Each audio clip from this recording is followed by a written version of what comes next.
Get to know more about cryptocurrency trading from Coach Miranda Miner. Watch our daily technical analysis, fundamental analysis, exclusive interviews, and everything about crypto all in one channel.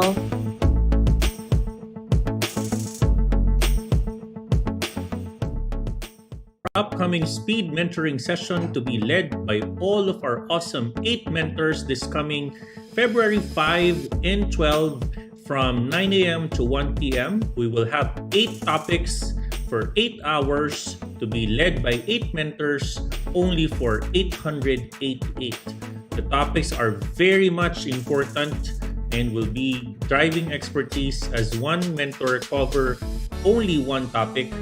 Round robin will be done, and this is something that will be unique for your learning experience. Try it out, Miranda. See you on February 5. Thank you so much, Miranda, and I'll see ya. Thank you.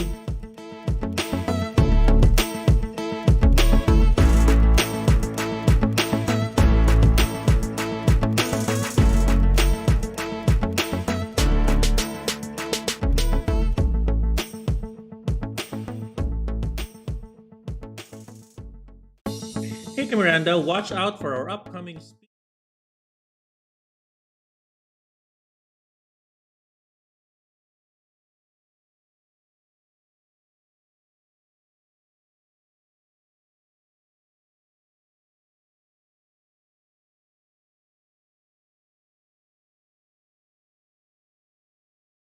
Allow me to introduce to you the one and only, the voice that introduced, pitikin kita sa ilong, isang hampas na lang ng palakol, the power of yet.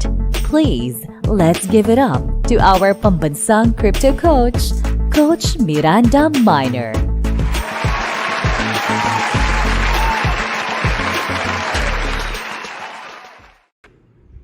Hey guys! Hello! My name is Coach Miranda Miner and welcome to our Friday edition of our cryptocurrency technical analysis and everything in one channel.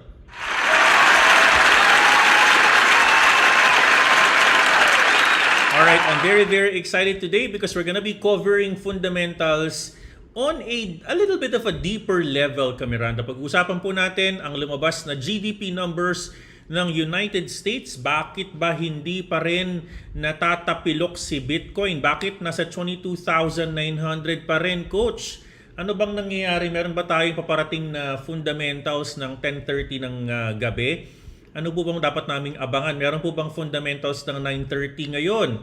What are the things that we need to be mindful of? Miranda, all of that will have an effect to crypto. We're going to be discussing all of that for free today in our cryptocurrency fundamentals and everything in one channel with your coach, Coach Miranda Miner, at your service po.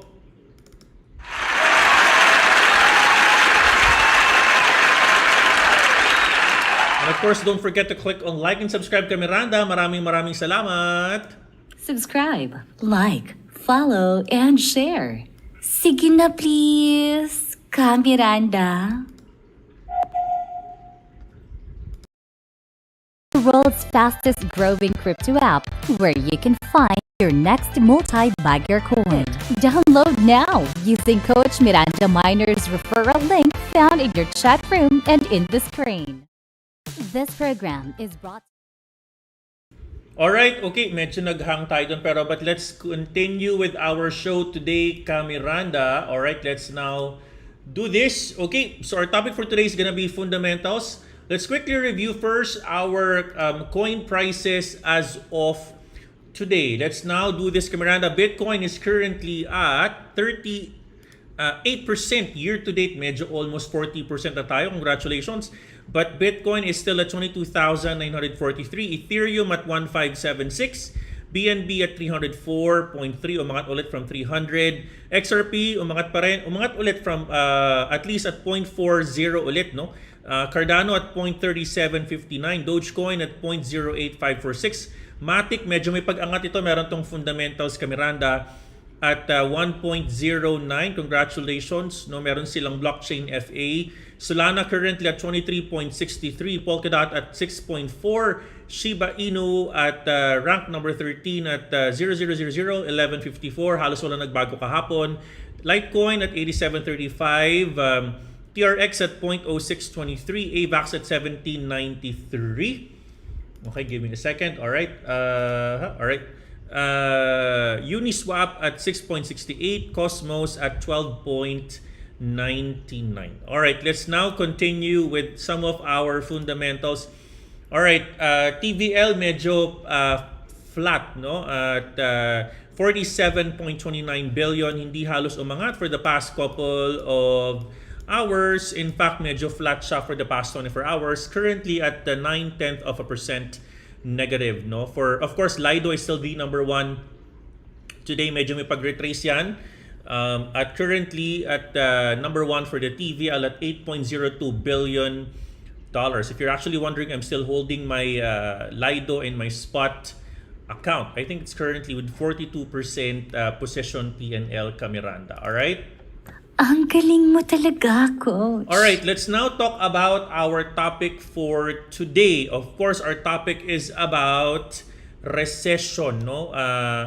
It's gonna be affected by GDP. So, most recently naglabas po ang Bureau of Labor Standards and BEA nila, BEA of the US. They rolled out the news na ang kanilang gross domestic product ay umangat pa ng 2.9% in the fourth quarter, more than the expected, even as recession fears loom. So, if you're going to talk about trajectory ng recession in the US, one of the lowest was during the time when the pandemic happened. Talagang medyo humataw pababa yung GDP when every economy have closed, no? Umakyat ulit yan, and right now we are on the quarter. This is actually quarter 2 of 2022. So technically, everyone was actually looking forward for the adjustments in GDP dahil meron tayong contraction, Q1 and Q2 medyo negative. So sinasabi nila, 2 successive negative GDP growth in a particular fiscal year will already mean recession. Pero matatawa ka, no? Kasi during the time of Yellen and other economists during the Biden administration, sinasabi nila na hindi daw yung recession. These are just paper definitions. So sabi namin mga nag-aaral ng market, nagpapatawa ba kayo? Samantalang that has always been our definition for recession. So of course, I don't want to say that they're revisionist.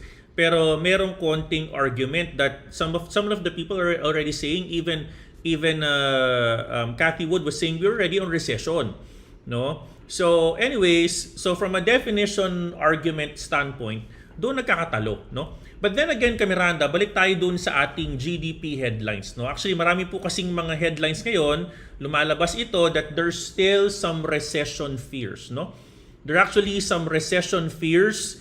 And what does recession mean? No? What does recession? Ano ba yung napakailalim na word na recession na yan? So tanungin natin si Wikipedia kung ano ba ang kanyang straight definition with recession. So basically, the definition, Merriam-Webster and Oxford have actually defined recession as a period of temporary economic decline. No? So sinasabi dito, by definition, sinasabi ko kanina, 2 successive quarters of a GDP fall, we are already on recession. Pero again, Yellen was saying, hindi pa tayo recession. No? We're going to do some mathematical change. And to be honest with you, napakalaki ng political maneuverings, quote-unquote, na nangyari dyan. Simply because if you remember, pag hindi nila binago yan, it will create significant optics in their politics. Kasi December of last year, midterm elections in the United States. So pag hindi nila kinontrol yung noise na yan, I mean, there could be some political issues. True enough, Republican won the House. Diba?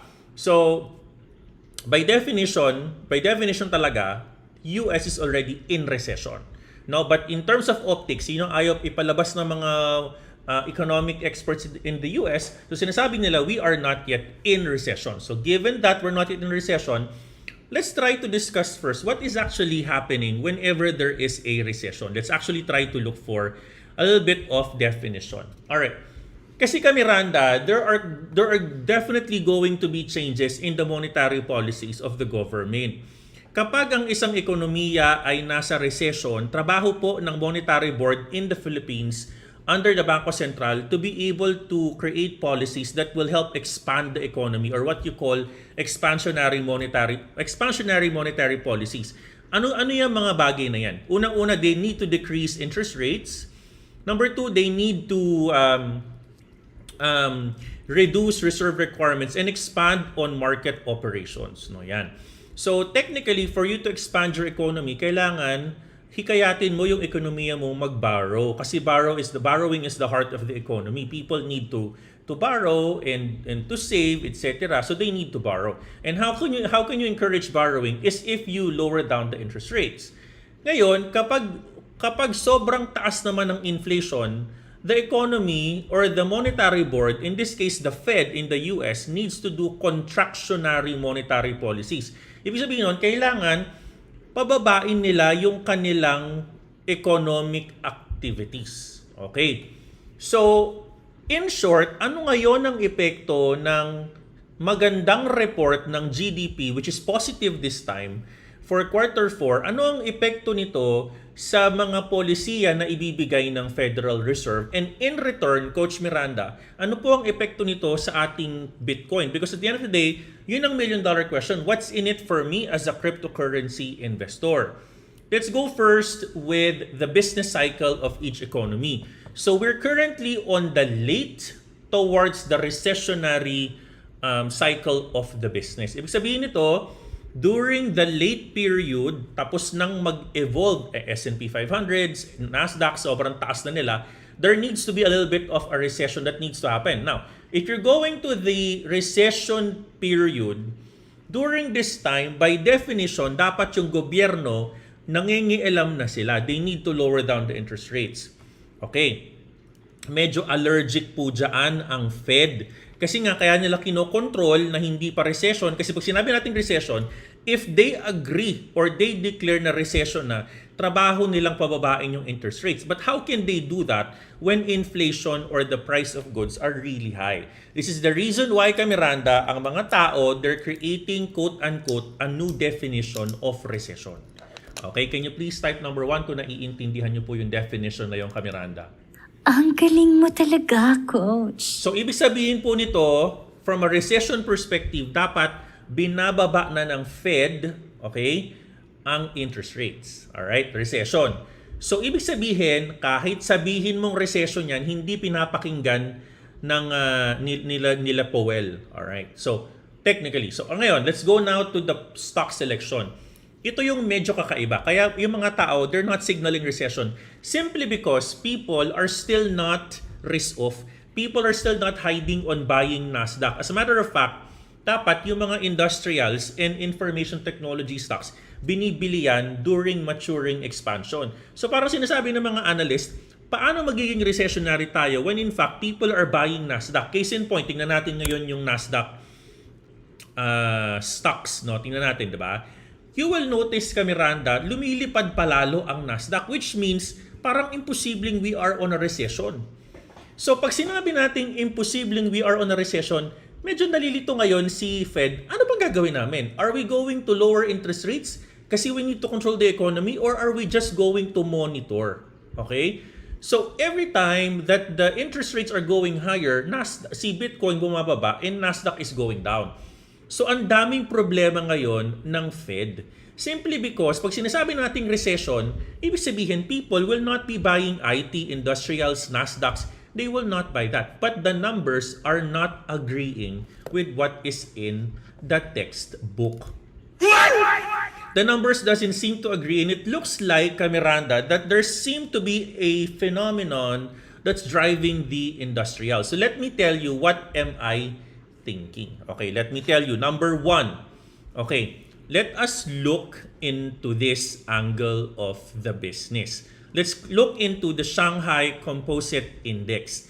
Miranda, when we look into the past 6 months of performance of Shanghai, nagkaroon lang po sila ng pag-akyat na hindi pa humihinto way back December 2022. Lalo pa itong pumalo paakyat way back January 12 onwards after the Chinese New Year. Let me tell you why. As far as I'm concerned, nakakakita tayo ng sort of an increase in the spending of the global economy simply because China, for the longest time, have finally decided to open their travel gates.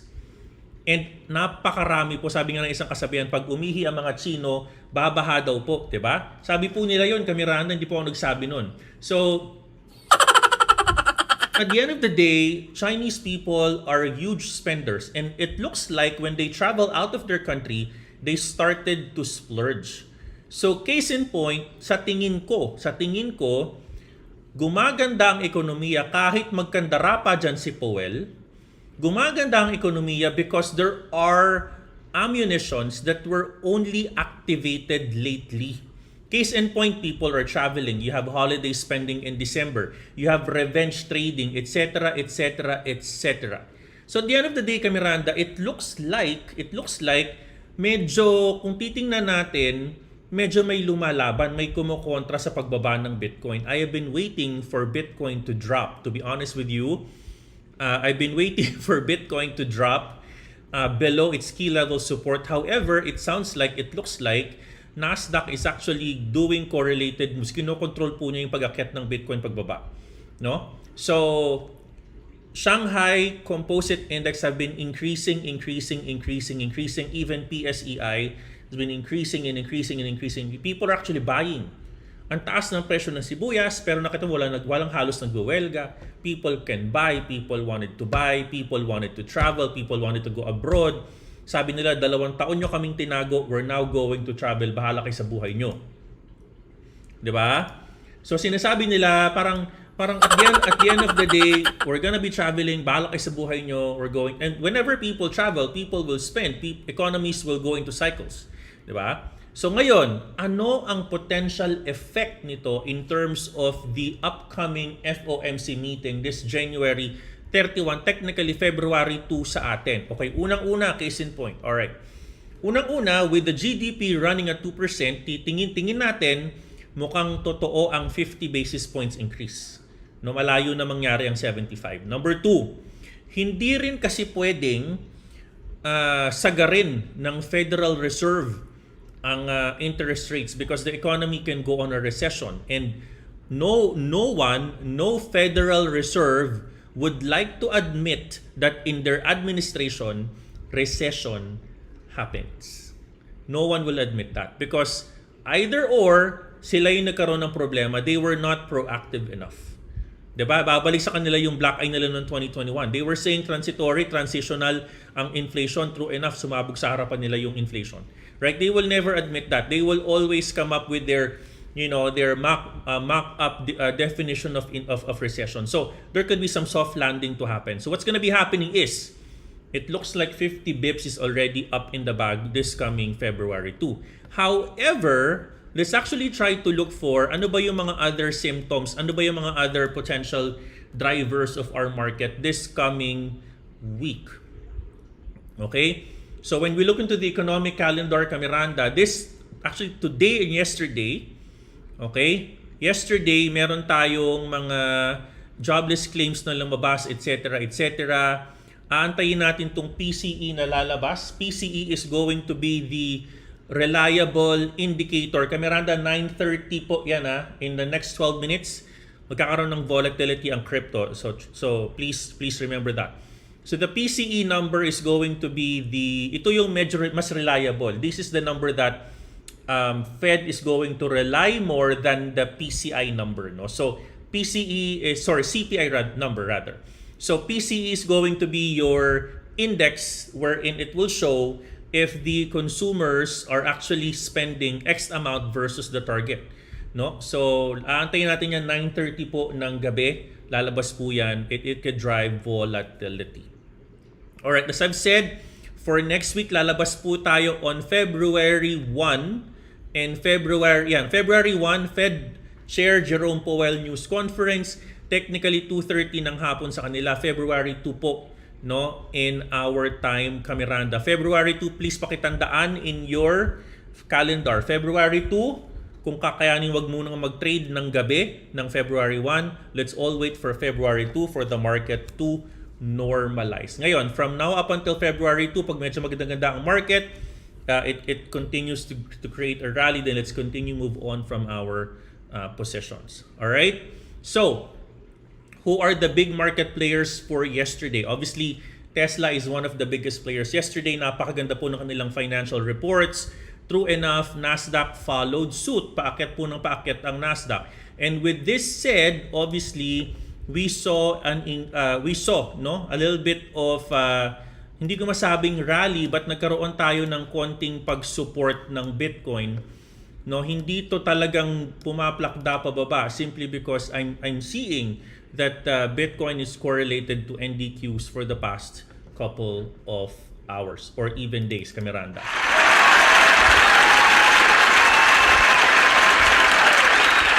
Alright, so in our episode for today, ang gusto kong tingnan natin, Miranda, is for today, meron tayong mga FA drivers.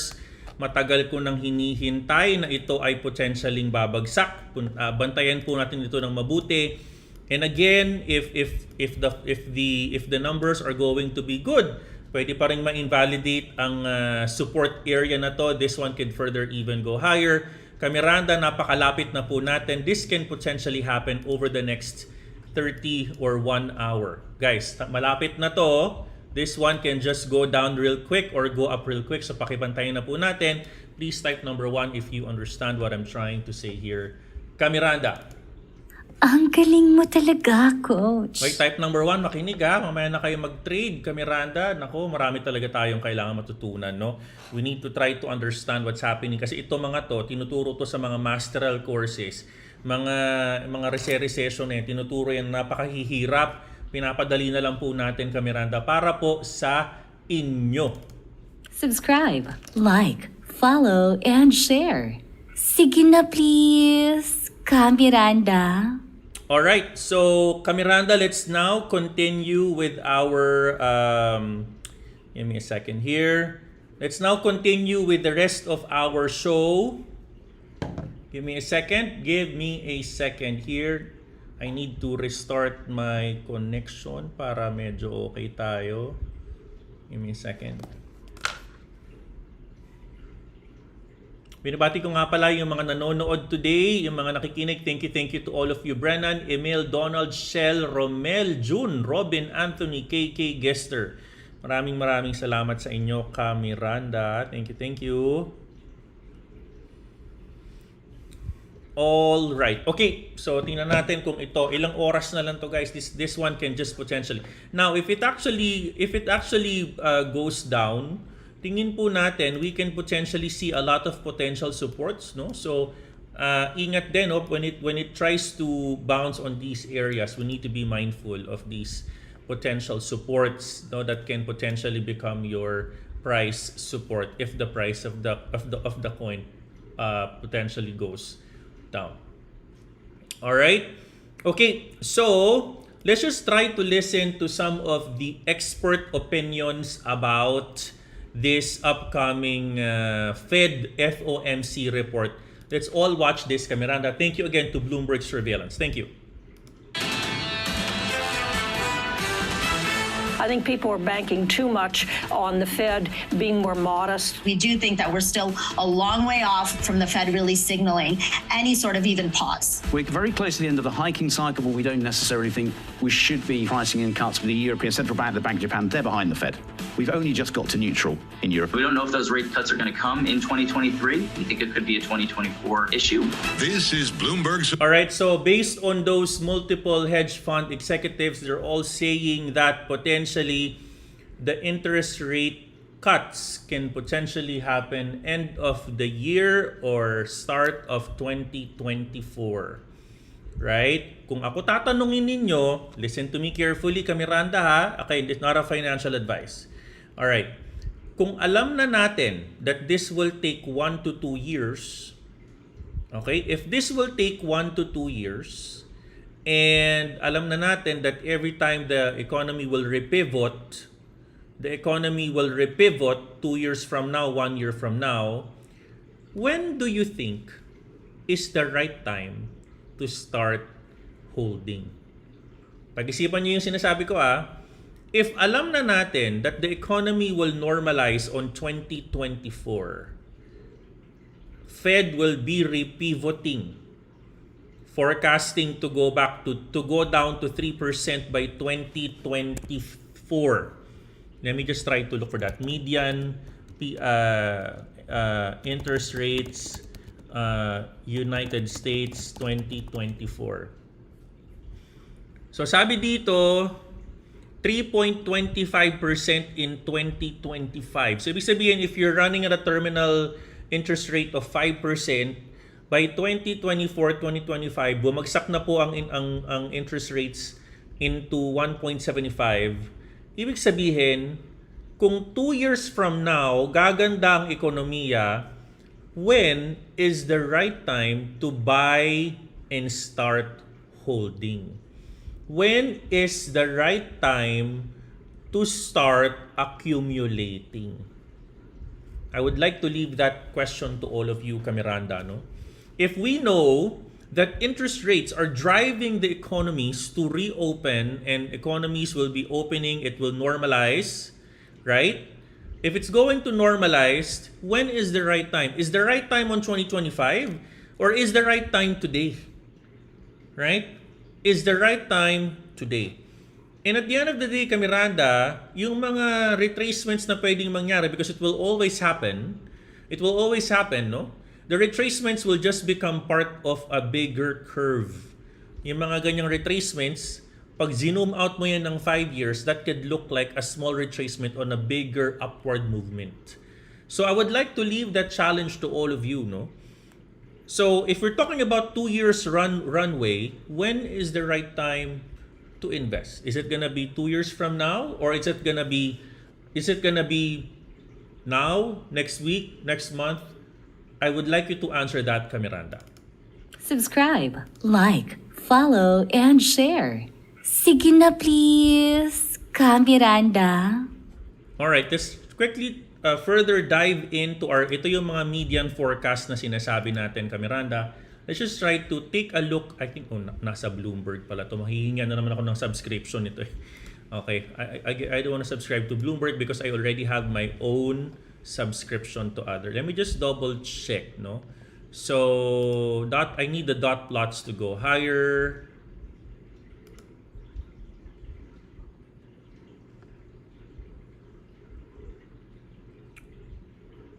Here, okay. This one, we need to understand this further, Miranda. Okay, so aralin natin to. Medyo maganda tong part na to, no? So, from end of 2025, so by 2024, so from now, we're currently at 4.25. So, mukhang aakyat pa ng 5. So, ibig sabihin, by around June, July, August, September, October, November, December, maglalaylo na yan. Maglalaylo na ng interest. Kasi ang forecast nila, median of 4.1 by end of 2024, median of 5.1 end of 2023. So, maglalaylo yan. Aakyat pa yan ng konti. Maglalaylo na yan ng end of the year. Tapos, 2024, median 4.1. Ibig sabihin, coming from 5, technically magti-3 na yan by end of 2024 para maging 4.1 yung median rate niyan. So pag 3.1 naman by end of December 2025, so by January 2024 dapat 4.1, by 2025 dapat 2.1. So kumbaga ang target kasi 2.1 lang. So pwedeng mangyari that from a rate perspective, 2023 will be around 4%, 2024 3%, no? So pababa na. So kung 2 years ang headroom natin, yung mga gustong maging multi-millionaire, they would be looking into not just on crypto, we're gonna be looking into starting to accumulate. Kung mayroon kayong pera na extra, you're going to start accumulate today. Not just on crypto, but on other investments like stocks, bonds, rates, diba? And even insurance, diba? So at this point in time, yun ang aking gustong iwan sa inyo, no? That at the end of the day, titingin tayo sa big picture ng ating investments, not just for the one day, not just for the 1 week, but we look into the overall potential of the market. Kung ako, tatanungin ninyo, I've been actually buying since the time that we have been at 15,000, 16,000, 17,000. I've been buying and I've been buying and I've been buying. Nag-lilo lang ako konti nung nagre-retest na tayo ng 15.5, but I've been buying going up 17, 18, no? I've been doing averaging paakyat, no, ng ating mga assets, and this is the reason why some of my positions are P&L positive positions, no? Even XRPs, you know, they're positive. So ang aking look ahead is not 1 month, not this year. It's gonna be even 2024, 2025. Meron akong, I don't know if he's listening right now, I will not mention your name for security purposes. Ang sabi niya sa akin, basahin ko pero I will not mention his name kasi medyo malaki na yung kanilang mga coins, no? Sabi niya sa akin dito, ito talagang totoong whale to, hindi ako nagbibiro. Kasi ano to, minero to eh. Sabi niya, I will not name you sir for your security. Okay. Sabi niya, hindi ko pa kaya yung 150,000 mong profit, 18,000 muna today, masaya na ako, sabi niya. Congratulations, sabi ko sa kanya. Tapos nagulat ako, sabi niya sa akin. Sabi ko, congratulations kasi sobrang ganda na ng performance niya. So ang sabi niya sa akin, Coach, meron na kaming 6 BTC. Meron kaming 6 BTC.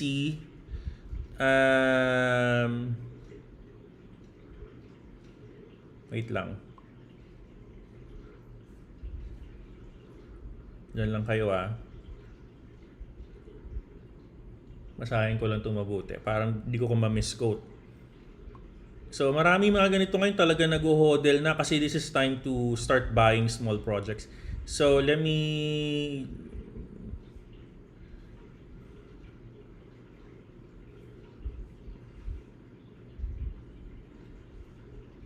by the way, announce ko lang, Adamant Coin, pre-sale na sila guys. Pre-sale na sila. Okay, sabi niya sa akin, nagulat ako, sabi niya sa akin, 6 Bitcoin pa lang kami. Ako, okay, 6 Bitcoin, congratulations.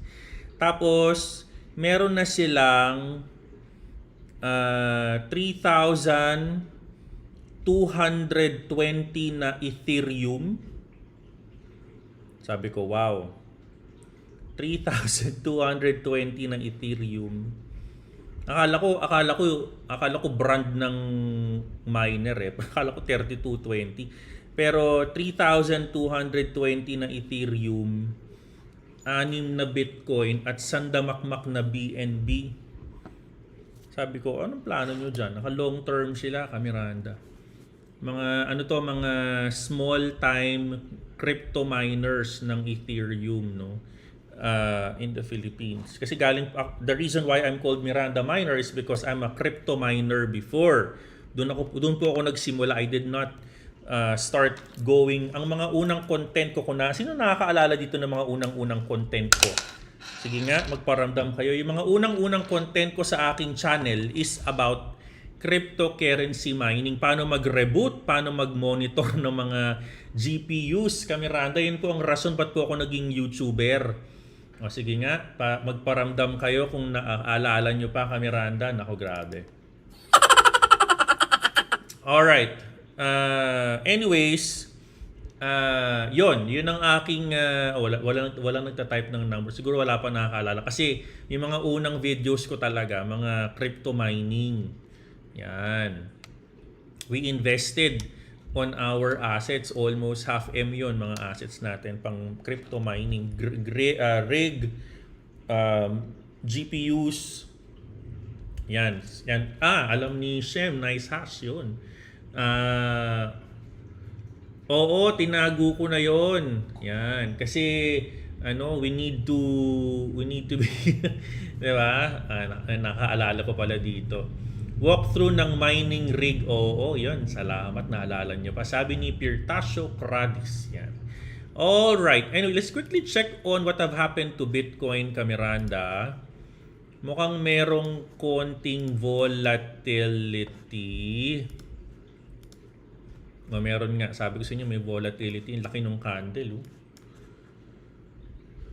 Grabe yung candle. Let's go to the 3 minutes. Yan, Ang laki ng candle.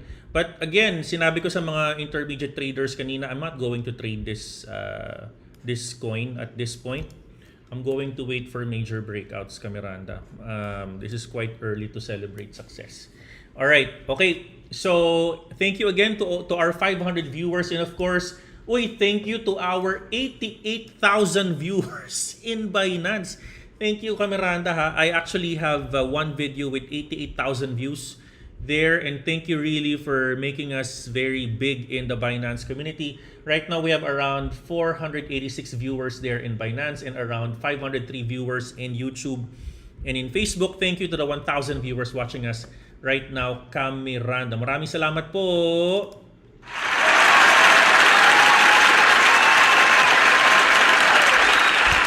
Alright, as I have said, Miranda, my overall forecast for Bitcoin is going to be dependent on the bigger market and the macros. No? So it looks like China is actually driving a lot of consumer spending. Meron tayong dumating na PCE, meron tayong darating na FOMC meeting on February 2. At this point, let's be very sensitive of this structure, Miranda, with the left hand happening. I will not aggressively short this yet because the market is still wanting a conviction to go down. Otherwise, baka ma-short squeeze lang tayo. Let's all wait. Ganun naman po talaga ang trading. We wait for the confirmations of the market.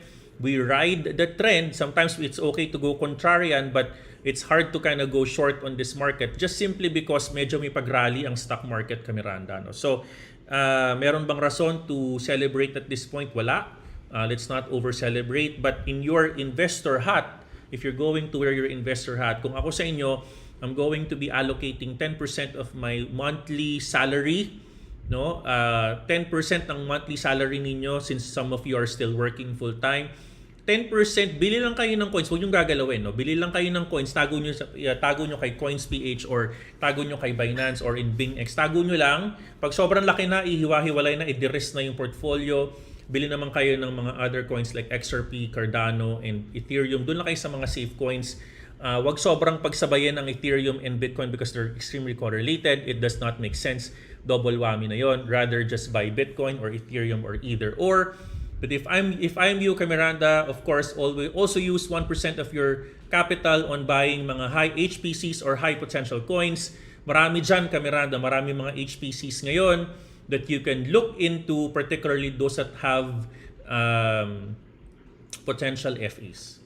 Alright? Sana po nakatulong ang ating show natin sa inyo today. All right. Okay, so may mga nagko-comment dito. Coach, best time is last year pa. Coach, ano ang mga minimina ng miners ngayon na coin na malaki ang potential? Tatanungin ko yung mga kaibigan nating minero. Sige, iti-take note ko yan.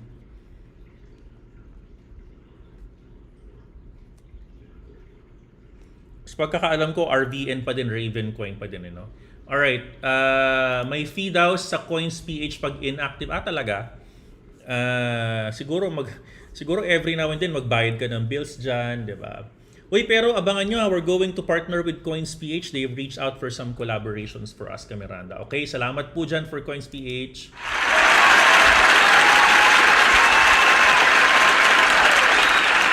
And of course, guys, ongoing na po ang enrollment ng ating speed mentoring. Hindi po 3,500, hindi 1,600. It's only 888 for 8 mentors. May kasamang recording for 8 hours. You can join that. 2 Sunday po yan. If you cannot join, you have the recording.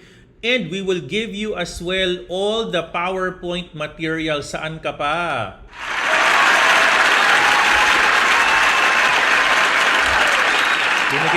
Binigay na po namin lahat. Kasama na po yung PowerPoint materials, recording, 8 hours, iikot yung 8 mentors para matuto ka lang only for 888.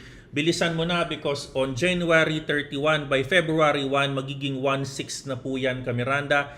Bilisan nyo na. Of course, maraming salamat sa ating mga untiring mentors for lending us your time even on a Sunday.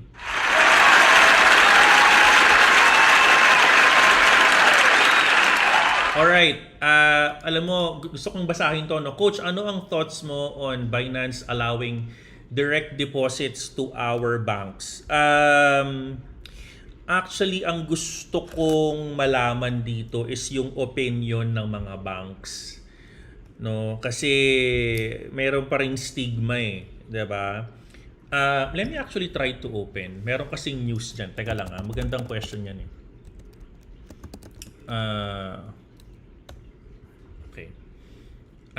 Kasi this is not just in the Philippines. No? Let me just try to open that news.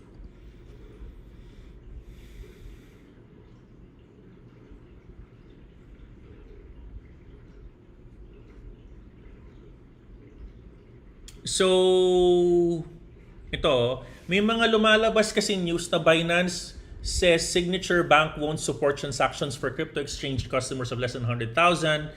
Why UK banks are blocking transfers to and from crypto exchanges. Yan. Ang dapat nating tanungin dito yung mga bangko. May mga bangko kasi that they don't want deposits from crypto.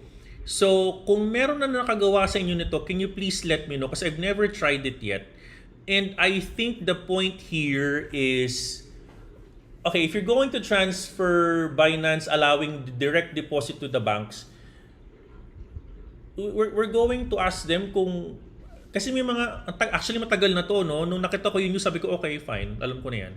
Pero kasi, I mean, even sa UK, they're actually blocking. So, you know, ito, pakita ko sa inyo yung news ha. Sabi nung news, kasi may nauna na dito, sabi dun sa news, mga UK street banks are blocking payments to and from. No? So, ang tanong lang dyan, are they going to reverse and let crypto again kind of go to the, you know, maging part sila. And you need to remember, subject kasi into AMLA ang ating mga bangko. And every time that they're getting deposits, they need to verify saan galing yung mga deposit na nangyayari, di ba? So, I think I need to ask them, tanungin natin, Miranda, tanungin natin, oy, I'm going to have a Metro Bank, well, not Metro Bank, First Metro Securities. Interviewin ko yung kanilang Assistant Vice President, tanungin natin. It's gonna be on February 8. Interviewin ko po siya. Abangan po ninyo yan. We're going to ask him about his lens on the investment landscape in the Philippines this coming 2023. And then, tomorrow dapat interviewin natin yung Blockchain Philippines Council member si Oscar Tanabing Jr. Pero minove namin into next Saturday kasi meron siyang appointment kay Christian Bautista. So nag-apologize naman si Sir. But we're going to ask him about the Philippines Blockchain Council na ginawa po noong December 2022. Okay? So let's try to get their opinions straight from the horse's mouth, Miranda. Pero again, Binance can always say that, but it all will definitely depend on how risk averse, lalong-lalo na yung mga yung ito bangko ko kasi to eh. Kaya gustong-gusto ko rin sila. May mga bangko pa rin ngayon, Miranda, na hindi sila open into online, no? Unlike may mga bangko na tulad ng Union Bank. Ang bank opening ngayon, selfie ka na lang. Tapos kahit wala ka na sa bangko, ang KYC nila, online application. May mga bangko talaga ngayon na talagang hindi pa rin open for remote KYCs, no? So, you know, I would like, ang ganda ng question na to. Thank you again for the question, BGG. Let's ask the banks themselves, Miranda. Okay? Thank you so much.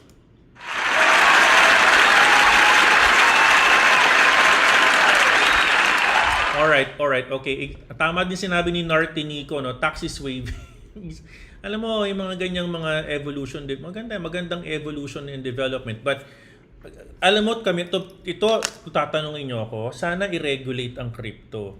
Sana talaga i-regulate na. Naku, sasabog ang price ng crypto at lilipad yan. Kasi, pag ni-regulate yan, yung mga taong kimi sa crypto, papasok na dyan kasi regulated na ng gobyerno. Meron na silang habol. Pag magkamali ka, pupunta ngayon kay DTI, kay BSP, kay SEC, habla ka, di ba? Ngayon wala silang laban. Sinong habulin nila? Si CZ? Anong bansa mo hahabulin yung yung may-ari ng Binance? Di ba? Paano mo hahabulin? Wala naman silang regulate. They're not controlled in the Philippines, by the way, no? Uy, teka lang. Nako. Guys, makinig kayo Ito atin lang. Narinig ko sa isang Naku, narinig ko sa ating magandang source, di ba? Ang mga source natin. Coach, bakit ang pogi mo? Uy, makinig ka sa akin ha. Meron na daw na hire. Okay. Si Binance Philippines, meron na nang na-hire na Binance Director. Hindi ko sasabihin yung pangalan. Babae. Binance Director na babae. Siyempre. Nako, ang ganda. Maganda. Ako. So, ibig sabihin nito, meron na tayong mapupuntahan sa Pilipinas. Hoy, Binance, umayos ka.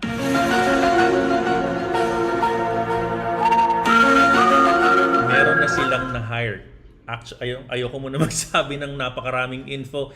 But meron na ongoing negotiations na sila dyan. Pero magandang senyalis yan that at least meron ng footing ang Binance in the Philippines area, no? At more to come, no? At congratulations in advance sa inyo, Miranda. At congratulations sa ating mga Pilipinong Miranda. Kasi syempre meron na silang footing in the Philippines, meron na silang empleyado na leader level, 'di ba? Kailangan natin 'yan para kung meron man tayong problema, interviewin natin. Let's talk to the new director of Binance in the Philippines, 'di ba? Ganun na tayo.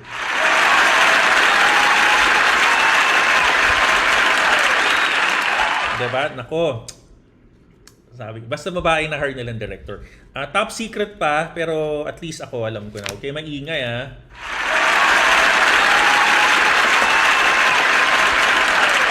Ano ba namang klase to? Ano maingay? Nasa live ka, Miranda. Nako talaga. Anong klase to, Coach Miranda? Anong wag maingay? Naka-live ka sa buong mundo. You're even live in Binance Live, diba? Sabi mo, maingay. Anyways, alright. Anyways, Miranda, that's actually our episode for today. I hope that in our humble way, natulungan po natin kayo in terms of interpreting, recession, ano po ang epekto nito, anong kailangan gawin, what are the potential issues na kailangan nating malaman as regards the launch of GDP.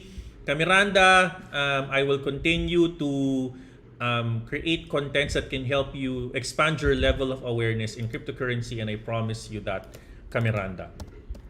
Before ako umalis for today, I would like to leave you a beautiful trader motivation video na I would like us to all listen to. Ginawa ko po ito kanina sa mga hindi pa nakaka-watch. I would like us to all listen into this video, and I hope that this can help give you a little bit of inspiration, Miranda, as you kind of go on with your trading journey. With that said, let's all watch this. Maraming salamat, and God bless you, Miranda, at maraming salamat po.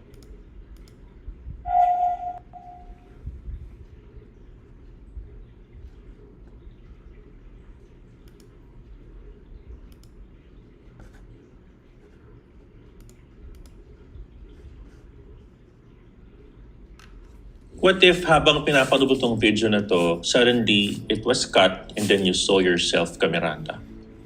What would you feel? You were able to recognize na ikaw yun, pero medyo mas may maganda. You feel that this person is the better version of you. You were able to recognize yourself, ginagawa niya yung mga bagay na gusto mong gawin, ma-achieve niya yung mga bagay na gusto mong gawin din, and that person, he was living the dream that you'd always wanted for your life. Ika nga, ginagawa niya yung gusto mo dapat. Anong mararamdaman mo, Miranda? Maiinis ka ba? Maiinggit ka ba? May excite ka? Madidepress ka? Imagine kung ano ang mararamdaman mo. Siguro malilito ka because you don't know what's actually going on. So allow me to be able to explain to you my thoughts. I would say, yung nakikita mo sa screen, that's gonna be your life, maybe immediately, 2 years, 1 year, 3 years, 5 years. It is the life you want. Alam mo, success in trading, ito yung flexibility to travel the world, to work on your own hours, and have the things that you want, and more importantly, makasama mo yung mga tao na mahal mo sa buhay. Imagine mo yung ganyang version ng buhay mo ngayon. Imagine mo na you can achieve everything that you want. Pero merong catch ka, Miranda. You have to work hard and solidly over the next 2 to 3 to 5 and 10 years. Dapat you need to stop seeing days in isolation. Ma-realize mo yung bigger picture. Rather than getting hung up ka sa mga trading results mo ngayon, instead of thinking yourself and the individual steps, move ka closer into the 5 and 10-year long-term goals. Stop seeing setbacks and losses as failures. Yung failure na yan is a signal lang ng mga bagay na kailangan mong ayusin sa trading plan mo. Pero guess what? You need to really work on improving that. It doesn't mean naman na you need to spend 2 hours tomorrow morning addressing the problem. Dapat paulit-ulit over and over and over and over and over again until you get it right. And again until it's boring as hell. Pero keep and going and going and going until it's your second nature. Stop trading your profit and loss and start your vision for the future. The moment na mag-switch ka ng focus from day to day and then move on what's gonna be your focus over the next 5, 10, or 3 years, then your trading will get better. Suddenly, mawawala yung revenge trading na yan. You will not overtrade anymore. Hindi mo na ikupersa yung mga bagay-bagay because hindi mo kailangan mag-trade over the next 2 hours. You have more years to achieve and become successful. The problem is, marami sa atin gusto natin lahat ngayon na, now. But that's not how success works. Hindi ganon ka, Miranda. Mga tao, they talk about patience in trading pero wala naman silang patience mag-intay ng tamang trades. The real patience is how we become and how we imagine to become successful in our 10 years, 5 years, and long-term goals. We will have enough time to fail and learn enough to be able to be successful. Hindi naman pwedeng binibigay lang sa'yo lahat on a silver platter. It doesn't work that way. Prioritize mo yung development mo. Take a step back from trading in the markets and realize mo dapat that baka hindi ka pa ready. Spend time practicing instead. How many hours? You need to spend more. You need to get going. Hindi pwedeng ngayon lang, tomorrow lang, next week lang. Whatever you have answered in the questions that you have in mind, it is not enough yet. 2 years of trading in an optimized environment isn't enough, Miranda. Dapat more and more and more and more practice. Kailangan natin to, kailangan mo to. Subscribe, like, follow, and share. Sige na please, Miranda.